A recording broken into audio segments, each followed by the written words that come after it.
what we're gonna do here is we're gonna think about for balance, how to use all this tensioning and headlights and taillights and all that.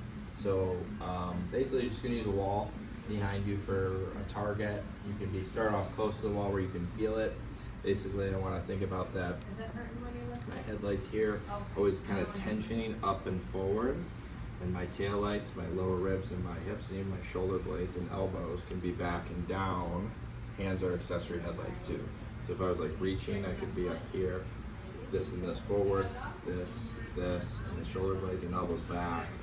It's a tension mean, so it's not just position, but I want to bias position as much as possible to keep my balance. So what I want to feel is where my weight is in my feet. Ideally I want to keep it over the center. So depending on the direction of my movement, I want to be able to get a foot out. So if I'm going forward, like walking, I'm going to get my foot out in front, and I can tension and shift my weight, my chest up the hill forward. Counter to that, as much as I'm going up and forward, I got to anchor back and down from my lower ribs and my hips and even my shoulder blades and tension through my elbows too. And that should keep me, I can feel it in my core. I can feel my weight in my feet or my front foot. And the other component of that is with that hill, think like you can transition from a sit down the hill, biasing into the tensioning and position into the tail lights, and I can stand up and forward. But again, I'm always keeping position as much as possible, more tension as I'm coming up to the top, and more kind of down into the muscles here. But this is where I have more position advantage, my hips back and my chest up and forward, opposite. But as I come up, it's more narrow, so I have to rely more on tension, but I have to keep some balance of those two things to always be in control with my weight over my front foot. Or if I'm going side to side, same thing, I can anchor and tension in through that core and driving, keeping the chest forward and the hips back here. So if I'm reaching here, I can do this kind of horseshoe thing in here, or I can even reach across my body, and that's where I have to use this and rotate.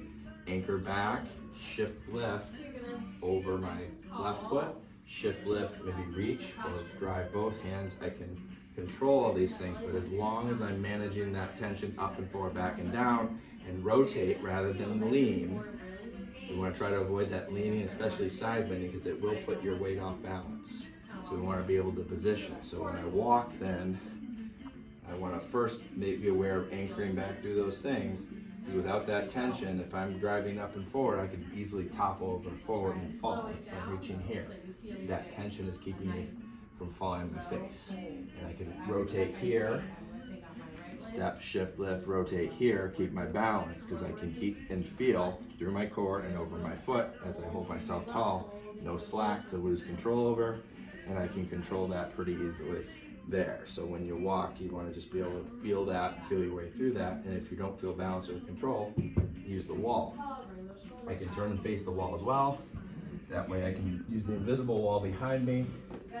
Shift, lift, tension here. I can play around with that. And ideally when you're walking, it's just basically if we connect these dots in a crisscross, you can only do one side at a time. I'm going to come up and across here, and I can stabilize here.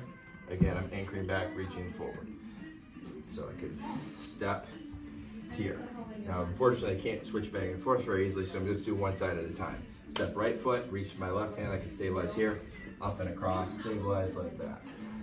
Step, and I can rock back and forth with this. And that's the balance piece.